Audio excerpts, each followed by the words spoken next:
ദൈവ തിരുനാമം മഹത്വപ്പെടുമാറാകട്ടെ. ഇന്ന് ഈ ബൈബിൾ ക്ലാസ്സിൽ പല സ്ഥലങ്ങളിലായി പങ്കെടുത്തുകൊണ്ടിരിക്കുന്ന പ്രിയപ്പെട്ട നിങ്ങളെല്ലാവർക്കും കർത്താവായ യേശുക്രിസ്തുവിൻ്റെ പരിശുദ്ധമായ നാമത്തിൽ ഞങ്ങളുടെ സ്നേഹവന്ദനം അറിയിക്കുകയാണ്. ഒരിക്കൽ കൂടെ ദൈവവചനത്തിൻ്റെ കീഴിലായിരിക്കാൻ തക്കവണ്ണം കർത്താവ് നൽകി തന്നതായ ഈ അനുഗ്രഹിക്കപ്പെട്ട അവസരത്തെ ഓർത്ത് ദൈവത്തെ സ്തുതിക്കുന്നു, ദൈവത്തെ മഹത്വപ്പെടുത്തുന്നു. വെളിപ്പാട് പുസ്തകം 9-ാം അധ്യായത്തിൻ്റെ 13 മുതൽ 21 വരെയുള്ളതായ വാക്യങ്ങൾ. 6-ാമത്തെ ദൂതനൂതി, അപ്പോൾ ദൈവസന്നിധിയിലെ സ്വർണ്ണപീഠത്തിന്റെ കൊമ്പുകളിൽ നിന്ന് ഒരു ശബ്ദം കാഹളമുള്ള 6-ാം ദൂതനോട്, യൂഫ്രാത്തേസ് എന്ന മഹാനദി തീരത്ത് ബന്ധിച്ചിരിക്കുന്ന 4 ദൂതന്മാരെയും അഴിച്ചുവിടുക എന്ന് പറയുന്നത് ഞാൻ കേട്ടു. ഉടനെ മനുഷ്യരിൽ 1/3 കൊല്ലുവാൻ ഇന്ന ആണ്ട്, മാസം, ദിവസം, നാഴികയ്ക്ക് ഒരുങ്ങിയിരിക്കുന്ന 4 ദൂതന്മാരെയും അഴിച്ചുവിട്ടു. കുതിരപ്പടയുടെ സംഖ്യ 10,000 മടങ്ങ് 20,000 എന്ന് ഞാൻ കേട്ടു. ഞാൻ കുതിരകളെയും കുതിരപ്പുറത്ത് ഇരിക്കുന്നവരെയും ദർശനത്തിൽ കണ്ടത് എങ്ങനെയെന്നാൽ, അവർക്ക് തീ നിറവും രക്തനീലവും ഗന്ധകവർണവുമായ കവചമുണ്ടായിരുന്നു. കുതിരകളുടെ തല സിംഹങ്ങളുടെ തല പോലെ ആയിരുന്നു. വായിൽ നിന്ന് തീയും പുകയും ഗന്ധകവും പുറപ്പെട്ടു. വായിൽ നിന്ന് പുറപ്പെടുന്ന തീ, പുക, ഗന്ധകം എന്നീ 3 ബാധയാൽ മനുഷ്യരിൽ 1/3 മരിച്ചുപോയി. കുതിരകളുടെ ശക്തി വായിലും വാലിലുമായിരുന്നു. വാലോ സർപ്പത്തെ പോലെയും തലയുള്ളതുമായിരുന്നു. ഇവയാൽ എത്രേ കേടുവരുത്തുന്നത്. ഈ ബാധകളാൽ മരിച്ചു പോകാത്ത ശേഷം മനുഷ്യരോ ദുർഭൂതങ്ങളെയും കാൺമാനും കേൾപ്പാനും നടപ്പാനും വയ്യാത്ത പൊന്ന്, വെള്ളി, ചെമ്പ്, കല്ല്, മരം ഇവ കൊണ്ടുള്ള ബിംബങ്ങളെയും നമസ്കരിക്കാതെ വണ്ണം തങ്ങളുടെ കൈപ്പണി വിട്ട് മാനസാന്തരപ്പെട്ടില്ല. തങ്ങളുടെ കൊലപാതകം, ക്ഷുദ്രം, ദുർനടപ്പ്, മോഷണം എന്നിവ വിട്ട് മാനസാന്തരപ്പെട്ടതുമില്ല. ഒരു വാക്ക് പ്രാർത്ഥിക്കാം. കരുണയുള്ള ദൈവമേ, സ്നേഹനിധിയായ ഞങ്ങളുടെ സ്വർഗീയ പിതാവേ, ഇന്ന് അവിടുത്തെ തിരുവചനം ധ്യാനിപ്പാനും പഠിപ്പാനും അവിടുന്ന് ഞങ്ങളെ ചേർത്തിരുത്തിയതോർത്ത് നന്ദിയോടെ സ്തോത്രം. അവിടുത്തെ തിരുവചനത്തിലടങ്ങിയിരിക്കുന്ന അത്ഭുതമേറിയ കാര്യങ്ങളെ കാണുവാനും ധ്യാനിപ്പാനും പഠിപ്പാനും അടിയങ്ങളുടെ ഹൃദയ കണ്ണുകൾക്ക് പ്രകാശം നൽകുമാറാകണമേ എന്ന് പ്രാർത്ഥിക്കുന്നു. കർത്താവേ, അവിടുത്തെ വചനത്താൽ ഞങ്ങൾ അനുഗ്രഹിക്കപ്പെട്ടവരാകുവാൻ, അവിടുത്തെ വചനത്തിൻ്റെ തിരുശക്തി ആത്മനിറവിൽ ഞങ്ങളിൽ ക്രിയ ചെയ്തിട്ട് എന്തെല്ലാം കാര്യങ്ങൾ ഞങ്ങളിൽ അവിടുന്ന് ആഗ്രഹിക്കുന്നുവോ അതെല്ലാം നടക്കുവാൻ തക്കവണ്ണം അധികാരത്തോടെ അവിടുന്ന് പ്രവർത്തിക്കണമേ എന്ന് ഞങ്ങൾ നിന്നോട് പ്രാർത്ഥിക്കുന്നു. നിസ്സാരനായ അടിയനെ താഴ്ത്തി ഏൽപ്പിക്കുന്നു. കുറവുകൾ കണക്കിടാതെ ഞങ്ങളെ അനുഗ്രഹിക്കണം. യേശുവിൻ്റെ നാമത്തിൽ പ്രാർത്ഥിക്കുന്നു. കൃപയോടെ കേൾക്കണം പിതാവേ, ആമേൻ. 9-ാം അധ്യായത്തിൻ്റെ 13 മുതലുള്ളതായ വാക്യങ്ങളിൽ 6-ാമത്തെ കാഹളത്തെക്കുറിച്ചാണ് നാം കാണുന്നത്. 6-ാമത്തെ ദൂതൻ കാഹളമൂതി. ഇതിനു മുമ്പ് രേഖപ്പെടുത്തിയിരിക്കുന്നതായ 5 കാഹളങ്ങൾ, 5-ാമത്തെ കാഹളത്തിൽ നമ്മളതിൻ്റെ 11-ാം വാക്യം വായിക്കുന്നുണ്ട്, കഷ്ടം 1 കഴിഞ്ഞു, ഇനി 2 കഷ്ടം പിന്നാലെ വരുന്നു. അപ്പോൾ 5-ാം കാഹളത്തിൽ 1-ാം കഷ്ടം, 1-ാമത്തെ കഷ്ടം, 1-ാമത്തെ കഷ്ടത്തിൽ 5 മാസം പീഡിപ്പിക്കുവാനുള്ള അധികാരമാണ് ലഭിക്കുന്നത്. നാം 9-ാം അധ്യായത്തിൽ ചിന്തിച്ചതാണ്, 5 മാസം പീഡിപ്പിക്കുവാനുള്ള അധികാരമാണ് ആ ദൂതന് ലഭിക്കുന്നത്. എന്നാൽ 6-ാമത്തെ കാഹളത്തിൽ മനുഷ്യരിൽ 1/3 ഭാഗം കൊല്ലപ്പെടുന്നു. രണ്ടാം കഷ്ടം. അതിൻ്റെ 14-ാമത്തെ വാക്യം. ആറാമത്തെ ദൂതൻ ഊതി, അപ്പോൾ ദൈവസന്നിധിയിലെ സ്വർണ്ണ പീഠത്തിന്റെ കൊമ്പുകളിൽ നിന്ന് ഒരു ശബ്ദം കാഹളമുള്ള ആറാം ദൂതനോട്, യൂഫ്രാത്തോസ് എന്ന മഹാനദീതീരത്ത് ബന്ധിച്ചിരിക്കുന്ന 4 ദൂതന്മാരെയും അഴിച്ചുവിടുക എന്ന് പറയുന്നത് ഞാൻ കേട്ടു. യൂഫ്രാത്തോസ് എന്ന മഹാനദീതീരത്ത് ബന്ധിച്ചിരിക്കുന്ന 4 ദൂതന്മാരെ അഴിച്ചുവിടുന്നു. അതാണ് ആറാമത്തെ കാഹളത്തിൽ നടക്കുന്നതായ കാര്യം. ആരാണ് ഈ ദൂതന്മാർ? ഈ കെട്ടപ്പെട്ട് കിടക്കുന്ന യൂഫ്രാത്തേസ് എന്ന മഹാനദീതീരത്ത് ബന്ധിച്ചിട്ടിരിക്കുന്ന 4 ദൂതന്മാർ ആരാണ്? ഒരിക്കലും നല്ല ദൂതന്മാരെ ബന്ധിക്കുകയില്ല. ബന്ധിച്ചിട്ടിരിക്കുന്നു എങ്കിൽ അവർ നല്ല ദൂതന്മാരല്ല, പിശാചികളാണ്. ആരാണ് പിശാചികൾ? ആരാണ്? വീണുപോയ ദൂതന്മാരാണ് പിശാചികളായി മാറിയത്. അപ്പോൾ ഈ ബന്ധിച്ചിട്ടിരിക്കുന്നതായ ദൂതന്മാർ പിശാചികളാണ്, നല്ല ദൂതന്മാരല്ല. തങ്ങളുടെ വാഴ്ച കാത്തുകൊള്ളാതെ വീണുപോയ ദൂതന്മാരാണവർ. അവർ ചങ്ങലയിൽ കിടക്കുകയാണ്. പാപം ചെയ്ത ദൂതന്മാരാണവർ. 2 പത്രോസ് 2:4 യൂദായുടെ ലേഖനം 6-ാം വാക്യവും. ചെയ്ത ദൂതന്മാരെ ദൈവം ആദരിക്കാതെ അന്ധതമസിന്റെ ചങ്ങലയിട്ട് നരകത്തിലാക്കി ന്യായവിധിക്കായി കാപ്പാൻ ഏൽപ്പിക്കുകയും ദൂതന്മാരെ ബന്ധിച്ചിട്ടിരിക്കുന്നു. യൂദാ 6.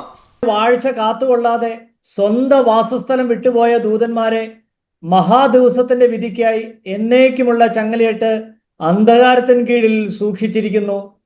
അപ്പോൾ ചങ്ങല ഇട്ടിരിക്കുന്നത്, ബന്ധിക്കുന്നത് നല്ല ദൂതന്മാരെ അല്ല, പാപം ചെയ്ത ദൂതന്മാരെയാണ് ബന്ധിക്കുന്നത്. തങ്ങളുടെ വാഴ്ച കാത്തുകൊള്ളാതെ വീണുപോയ ദൂതന്മാരെയാണ് ചങ്ങലയ്ക്കിടുന്നത് എന്ന് ഈ വാക്യങ്ങൾ നമ്മെ മനസ്സിലാക്കി തരുന്നു. നല്ല ദൂതന്മാരെ ഒരിക്കലും ദൈവം പൂട്ടിയിടുകയില്ല. ഇവിടെ പത്രോസിന്റെ ലേഖനത്തിലും യൂദായുടെ ലേഖനത്തിലൊക്കെ വായിച്ചത് ഏറ്റവും ക്രൂരന്മാരായിട്ടുള്ളതായ ദൂതന്മാരെ അഗാധ കൂപത്തിൽ പൂട്ടിയിട്ടിരിക്കുന്ന കാര്യമാണ്. ഏറ്റവും ക്രൂരന്മാരായിട്ടുള്ളതായ ദൂതന്മാർ.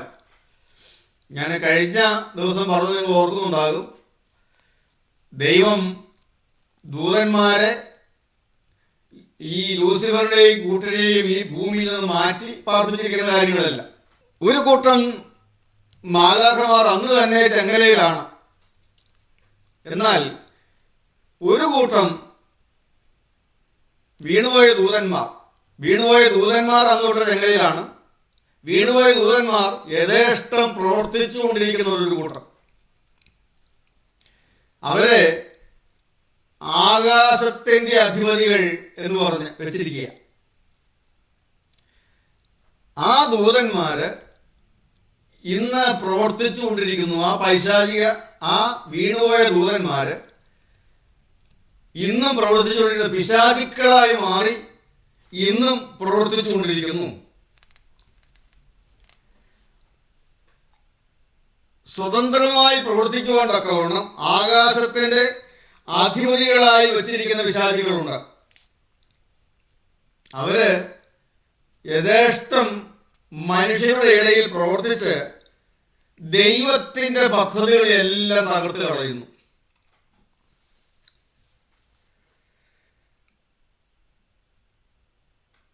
നമ്മളിവിടെ ഈ 4 ദൂതന്മാരെ കെട്ടഴിച്ച് വിട്ടപ്പോൾ,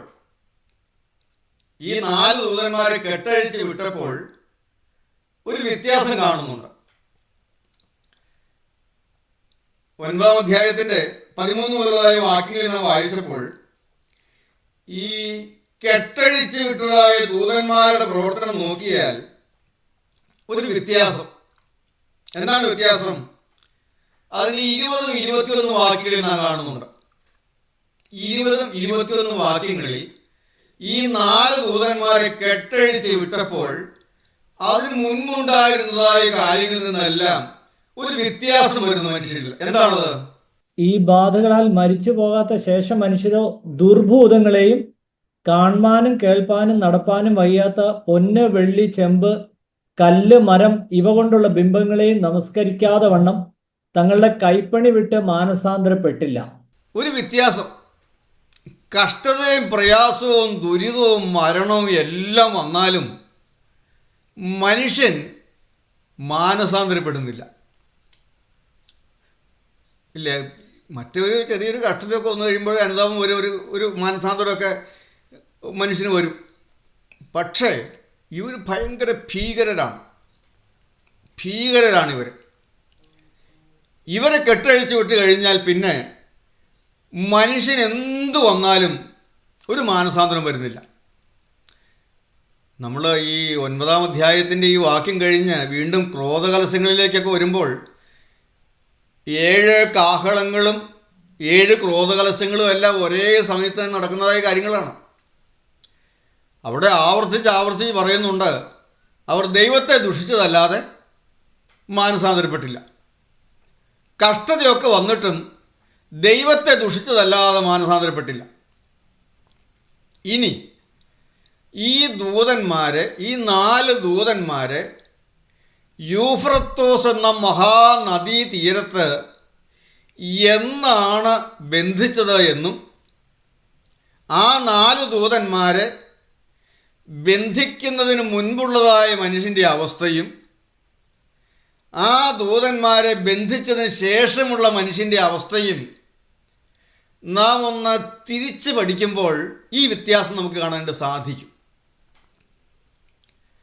ഈ യൂഫ്രത്തോസ് എന്ന നദീ തീരത്ത് നിന്നുമാണ് ദൈവം അബ്രഹാമിനെ വിളിച്ച് വേർതിരിക്കുന്നത്.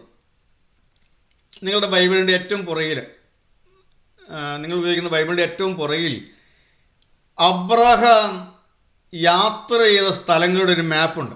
അബ്രഹാം പ്രയാണം ചെയ്ത ദേശങ്ങൾ. അവിടെ എവിടെ നിന്നാണ് അബ്രഹാം യാത്ര തിരിക്കുന്നത്? കൽദയരുടെ പട്ടണമായ ഊരിൽ നിന്നുമാണ് അബ്രഹാം യാത്ര തിരിക്കുന്നത്. അവിടെ ഊരെന്ന സ്ഥലം കാണുന്നത് ഫ്രാത്ത് നദിയുടെ കരയിലാണ്, അല്ലേ? ഫ്രാത്ത് നദി കാണുന്നില്ലേ? ആ ഫ്രാത്ത് നദിയുടെ കരയിലാണ് ഊരെന്ന സ്ഥലം. ഈ ഫ്രാത്ത് നദി തന്നെയാണ് ഏത്? യൂഫ്രത്തോസ് നദി. അപ്പോൾ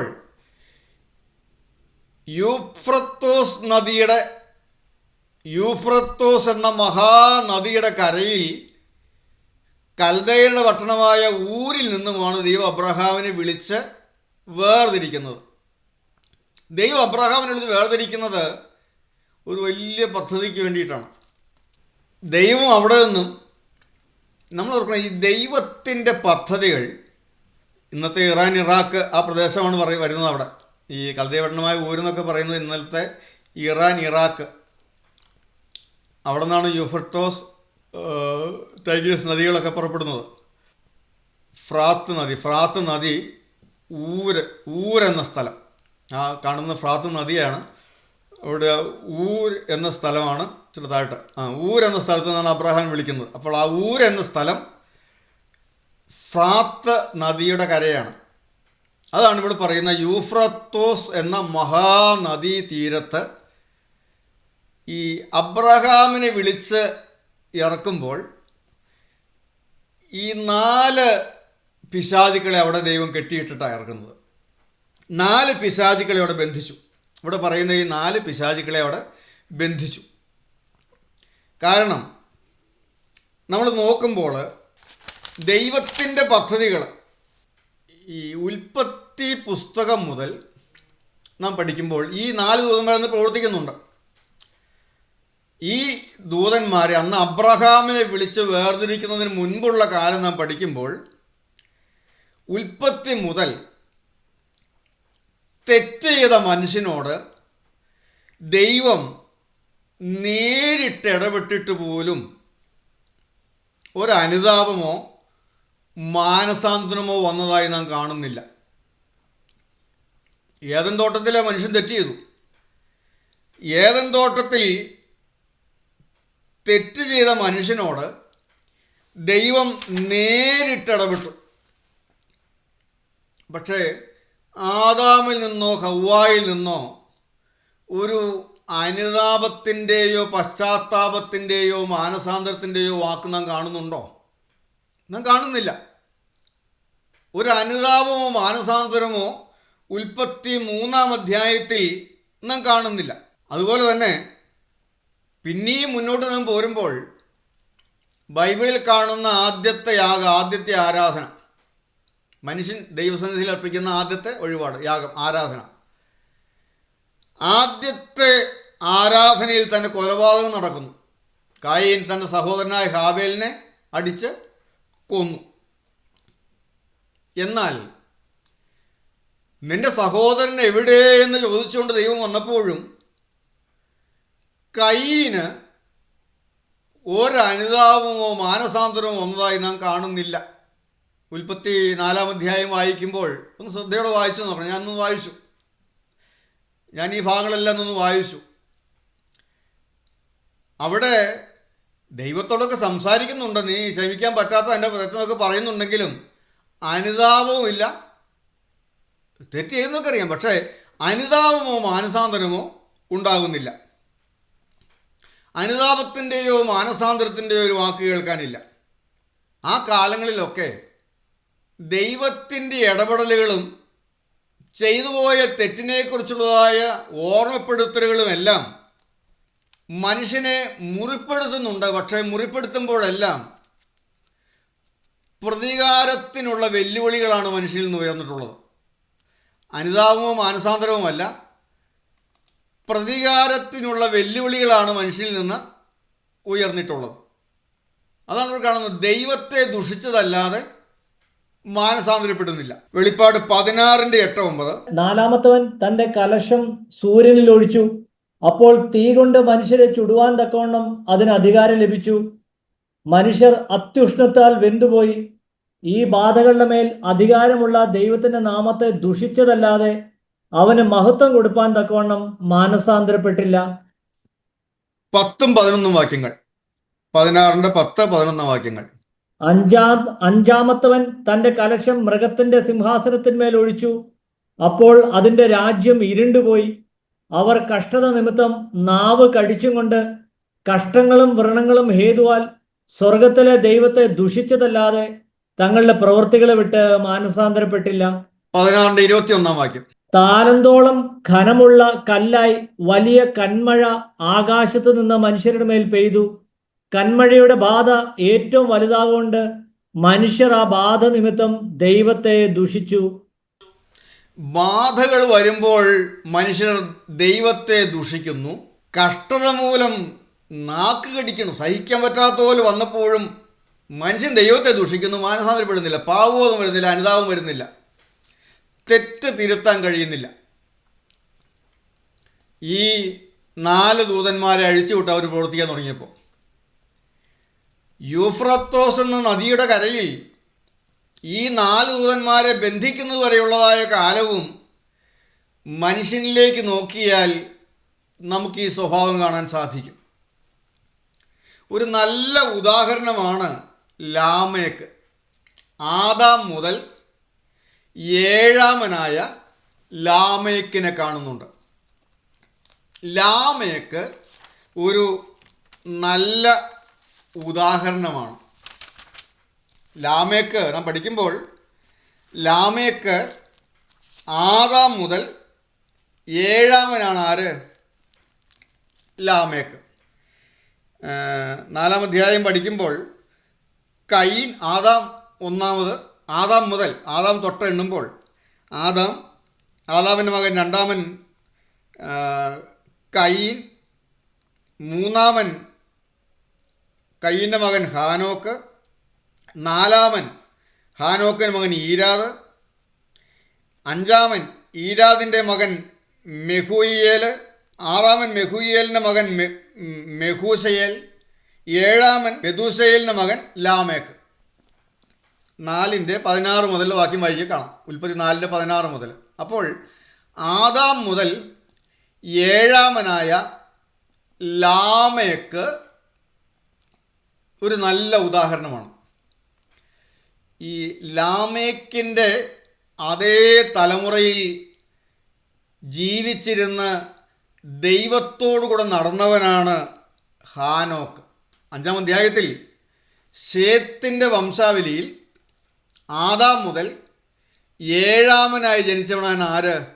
ദൈവത്തോടു കൂടെ നടന്നവനായ ഹാനോക്ക്. അപ്പോൾ ഈ ലാമേക്കും ഹാനോക്കും ഒരേ തലമുറയിൽ ഒരേ കാലത്ത് ജീവിച്ചിരുന്നവരാണ്. മനുഷ്യൻ കണ്ടിട്ടുള്ളതിലേക്കും വെച്ച് ഏറ്റവും ദുഷ്ടനായിരുന്നു ഈ ലാമേക്ക് എന്നാണ് പറയുന്നത്. അവൻ ദുഷ്ടത പ്രവർത്തിച്ചുകൊണ്ട് നടന്നു. ദൈവത്തോടുകൂടെ നടന്നവനായ ഹാനോക്ക് ദൈവത്തെ വിട്ട് ജീവിച്ചാൽ വരുന്നതായ ശിക്ഷാവിധിയെക്കുറിച്ചും ന്യായവിധിയെക്കുറിച്ചും യൂദായുടെ ലേഖനം 14-15 വാക്യങ്ങൾ. യൂദായുടെ ലേഖനം 14-15 വാക്യങ്ങൾ നമുക്കൊന്ന് വായിക്കാം. മുതൽ ഏഴാമനായ ഹാനോക്കും ഇവരെക്കുറിച്ച്, ഇതാ കർത്താവ് എല്ലാവരെയും വിധിപ്പാനും അവർ അഭക്തിയോടെ ചെയ്ത ഭക്തിവിരുദ്ധമായ സകല പ്രവൃത്തികൾ നിമിത്തം ഭക്തികെട്ട പാപികൾ തൻ്റെ നേരെ പറഞ്ഞ സകല നിഷ്ഠൂരങ്ങളും നിമിത്തവും ഭക്തികെട്ടവരെയൊക്കെയും ബോധം വരുത്തുവാനും 1000 വിശുദ്ധന്മാരോടുകൂടെ വന്നിരിക്കുന്നു എന്ന് പ്രവചിച്ചു. ഇവിടെ ഈ ലാമേക്കിൻ്റെ കാലത്ത് ജീവിച്ചിരുന്നവനായ ഹാനോക്ക് വളരെ ശക്തമായി സംസാരിച്ചു.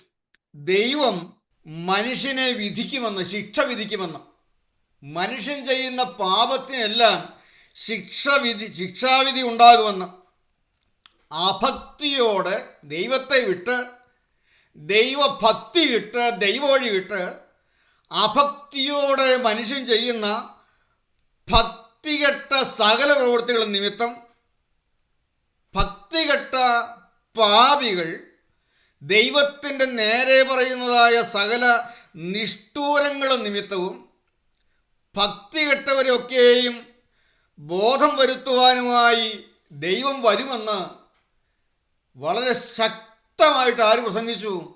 ഹാനോക്ക് പറഞ്ഞു. ഉൽപ്പത്തി പുസ്തകം 4-ാം അധ്യായത്തിന് 23-24 വാക്യം വായിക്കാം. ലാമേക്ക് തന്റെ ഭാര്യമാരോട് പറഞ്ഞത്, ആദയും സില്ലയും ആയുള്ളവരെ എൻ്റെ വാക്ക് കേൾപ്പിൻ. ലാമേക്കിൻ ഭാര്യമാരെ എൻ്റെ വചനത്തിന് ചെവി തരുവിൻ. എൻ്റെ മുറിവിന് പകരം ഞാൻ ഒരു പുരുഷനെയും എൻ്റെ പരിക്കിന് പകരം ഒരു യുവാവിനെയും കൊല്ലും. ഞാൻ ആ യുവാവിനെ, അവൻ എൻ്റെ നേരെ പറയുന്നു. ആ ലാമേക്ക് പറയുകയാണ്, എൻ്റെ നേരെ നോക്കി ദൈവം ശിക്ഷിക്കുമെന്നോ? മുറിവായി, എൻ്റെ മുറിവിന് പകരം ഞാൻ അവനെ കൊല്ലും. അതായിരുന്നു ആരുടെ? മാനസാന്തരപ്പെടുകയല്ല, പാപം ബോധ്യപ്പെടുത്തുന്നവനെ പാപത്തെക്കുറിച്ച് ബോധം വന്ന് മാനസാന്തരപ്പെടുകയല്ല, എന്നെ കുറ്റപ്പെടുത്തിയവന് ഞാൻ കൊല്ലും. അവൻ എൻ്റെ കുറ്റം പറഞ്ഞു. അതാണ് ആരുടെ വ്യാപാരം? ഈ പിശാചിൻ്റെ പ്രവർത്തനമാണത്. ഇത് മാത്രമല്ല കേട്ടോ, ഇനി മുന്നോട്ട് പോകുമ്പോൾ നോഹ പ്രസംഗിച്ചു. ആരെങ്കിലും മാനസാന്തരപ്പെട്ടോ? ന്യായവിധിയെക്കുറിച്ചാണ് പ്രസംഗിച്ചത്. രക്ഷപ്പെടാനുള്ള വഴിയുണ്ടെന്നാണ് പറഞ്ഞത്. ഒരാളെങ്കിലും മാനസാന്തരപ്പെട്ടോ? ഞാൻ ചിന്തിച്ചു, ഈ നോഹയുടെ ഭാര്യയും മക്കളുമൊക്കെ പെട്ടകത്തിൽ കയറി.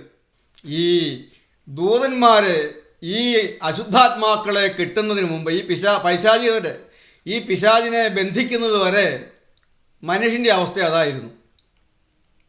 ദൈവത്തിൻ്റെ പദ്ധതികളെല്ലാം താറുമാറാകുന്നു. ആദ്യം മനുഷ്യരിലൂടെയുള്ള സ്വർഗീയ പദ്ധതികളെല്ലാം തകർക്കുന്നു. നോഹയുടെ സന്തതികളും ദൈവത്തെ വിട്ട് അകന്നുപോയി. അപ്പോൾ ദൈവം ചിന്തിക്കുകയാണ്, സ്വർഗീയ പദ്ധതി ഈ ഭൂമിയിൽ പണിയപ്പെടണമെങ്കിൽ ഇവന്മാരെ കെട്ടിയിട്ടേ പറ്റൂ.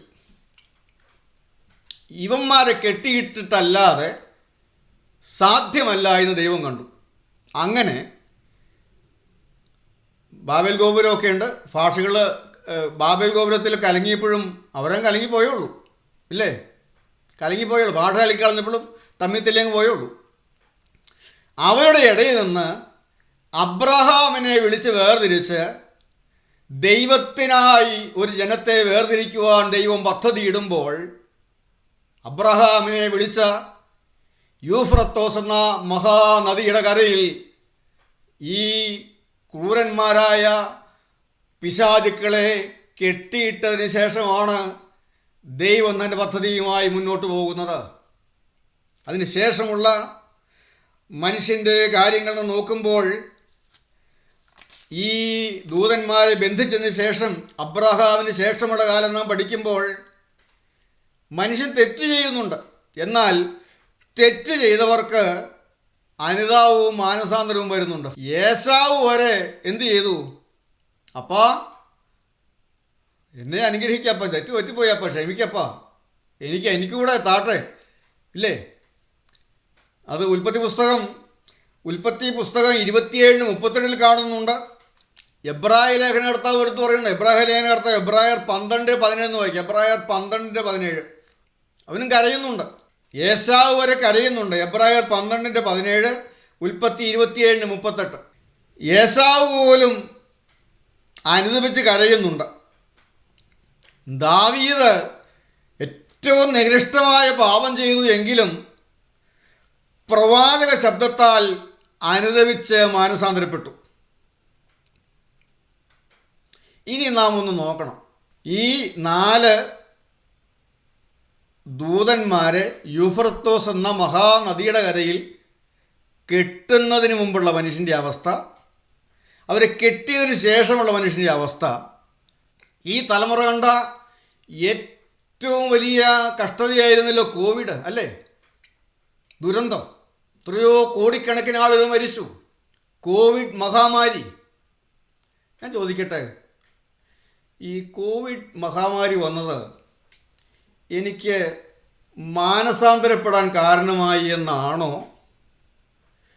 ഞാൻ വിട്ടതും വെറുത്തതുമായ അനേകം പാപങ്ങളിലേക്ക് തിരികെ പോകാൻ ഇടയായി എന്നാണോ നമ്മൾ കേൾക്കുന്ന സാക്ഷ്യങ്ങൾ? നമ്മൾ കേൾക്കുന്നത് എന്താ കേൾക്കുന്നത്? കോവിഡ് ഭയാനകമായിരുന്നു, ഭീതിപ്പെടുത്തി, ലോകം മുഴുവൻ അടച്ചിട്ടു. എത്ര ഭയാനകം! നാളെ മരിക്കുമോ? എന്ത് സംഭവിക്കും? സ്വന്തക്കാർ പിടഞ്ഞു വീണ് മരിക്കുന്നു, കാണാൻ പോലും കഴിയുന്നില്ല. ഡെഡ് ബോഡി പോലും കാണാൻ പറ്റുന്നില്ല, ഇല്ലേ? കത്തിച്ച് ചാരാൻ പോലും കിട്ടില്ല. ഡെഡ് ബോഡി പോലും കാണാൻ കിട്ടുന്നില്ല. എത്രയോ കോടിക്കണക്കിന് ആളുകൾ ഭയപ്പെട്ടിരുന്നു. പക്ഷേ ആ കോവിഡ് വന്നപ്പോൾ ഞാൻ എൻ്റെ ജീവിതത്തിലേക്ക് നോക്കി എൻ്റെ പാപങ്ങളെ കണ്ട് തിരിച്ചറിഞ്ഞ് ഞാൻ അനുദപിച്ചു, മാനസാന്തരപ്പെട്ടു എന്നാണോ? ഞാൻ വിട്ടതും വെറുത്തതുമായ പാപങ്ങളിലേക്കല്ല ഇറങ്ങിപ്പോയാൻ ഇടയായി എന്നും ആണോ സാക്ഷ്യങ്ങൾ കേട്ടിട്ടുള്ളത്? നിങ്ങൾ പറ. എന്താ കാരണം? പ്രിയപ്പെട്ടവർ, വചനത്തിന് വിലയുണ്ടായിരുന്നു, വചനത്തോട് ഭയമുണ്ടായിരുന്നു. ഞാൻ ചിന്തിച്ച് നോക്കണം. ഇന്ന് ഇഷ്ടം പോലെയല്ലേ? ദൈവസനിൽ ഇരിക്കുന്നതിന് വിലയുണ്ടോ? ദൈവത്തിന് സ്തോത്രം, എൻ്റെ ദൈവത്തിന് മഹത്വം. പ്രിയപ്പെട്ടവരെ, നമ്മളോട് വായിക്കുമ്പോൾ ഒരു കാര്യം കൂടെ പറഞ്ഞ് അവസാനിപ്പിക്കാം. ദൈവത്തിന് സ്തോത്രം. അവിടെ നാം കാണുന്നുണ്ട് 9-ാം അധ്യായത്തിൻ്റെ 15-ാമത്തെ വാക്യം. ഉടനെ മനുഷ്യരിൽ 1/3 കൊല്ലുവാൻ ഇന്ന ആണ്ട്, മാസം, ദിവസം, നാഴികയ്ക്കൊരുങ്ങിയിരിക്കുന്ന 4 ദൂതന്മാരെയും അഴിച്ചുവിട്ടു. ഇന്നയാണ്ട്, ഇന്ന മാസം, ഇന്ന നാഴികയ്ക്ക് കൊല്ലാൻ ഒരുങ്ങിയിരിക്കുന്ന ദൂതന്മാരെ അഴിച്ചുവിട്ടു. ഇല്ലാതെയാക്കാൻ ഒരുങ്ങിയിരിക്കുന്ന ദൂതന്മാരെ അഴിച്ചുവിട്ടു. കർത്താവേ, പണ്ടത്തെ പോലെ ഒരു നല്ല കാലം ഞങ്ങൾക്ക് തരണമേ. ആദ്യ സ്നേഹത്തിലേക്ക് ഞങ്ങളെ മടക്കി കൊണ്ടുപോകണമേ. ദൈവോധനത്തിൻ്റെ വില എന്താണെന്ന് മനസ്സിലാക്കാൻ, ഞങ്ങളീ കേൾക്കുന്നതിൻ്റെ വില എന്താണെന്ന് തിരിച്ചറിയുവാൻ, ദൈവവേലയുടെ വില എന്താണെന്ന് തിരിച്ചറിയുവാൻ, ഒരു യന്ത്രത്തെ പോലെ മുന്നോട്ട് പോകാനല്ല കർത്താവേ, ശരിയായ തകർച്ച ഉണർവ് ഞങ്ങളിലേക്ക് തരണമേ. പാപബോധം തരണമേ. 87-ാം സങ്കീർത്തനത്തിൽ വായിക്കുന്നത് പോലെ, കർത്താവേ, ഇവനും ഇവിടെ ജനിച്ചു, ഇവളും ഇവിടെ ജനിച്ചു എന്ന് പേരെഴുതുന്ന ഒരു അനുഭവത്തിലേക്ക് അവിടുന്ന് ഞങ്ങളെ മാറ്റണമേ. ദൈവത്തിന് സ്തോത്രം. എൻ്റെ കരുണയുള്ള കർത്താവിന് മഹത്വം. കർത്താവേ, ഞങ്ങളെ രക്ഷിപ്പാൻ ഇപ്പോഴാകുന്ന സുപ്രസാദകാലം, ഇപ്പോഴാകുന്ന രക്ഷാ ദിവസം ഞങ്ങളെ സന്ദർശിക്കണമേ. അവിടുത്തെ കരങ്ങളിലേക്ക് നീ ഏൽപ്പിക്കുന്നു. ഉണർവിൻ്റെ കാലം മാറിയിട്ടില്ലല്ലോ, ആത്മാവിൻ്റെ കാലം തീർന്നിട്ടില്ലല്ലോ, കൃപയുടെ വാതിൽ അടഞ്ഞിട്ടില്ലല്ലോ. ഇന്ന് ഞങ്ങളെ ഇതാ അവിടുത്തെ കരങ്ങളിലേക്ക് തരുന്നു. എല്ലാ മഹത്വത്തോടും എടുക്കണമേ, അവിടുന്ന് ഞങ്ങളെ അനുഗ്രഹിക്കണമേ. ഒരു വാക്ക് പ്രാർത്ഥിക്കാം. കർത്താവേ, ഇന്നത്തെ ശുശ്രൂഷയാൽ ഞങ്ങൾ അനുഗ്രഹിക്കപ്പെട്ടവരായി തീരുവാൻ സംഗതിയാക്കണമേ. എല്ലാ മഹത്വത്തോടുന്ന് മാത്രം എടുക്കണമേ. യേശുവിൻ്റെ നാമത്തിൽ പ്രാർത്ഥിക്കുന്നു. കൃപയോടെ കേൾക്കണം പിതാവേ. ആമേൻ.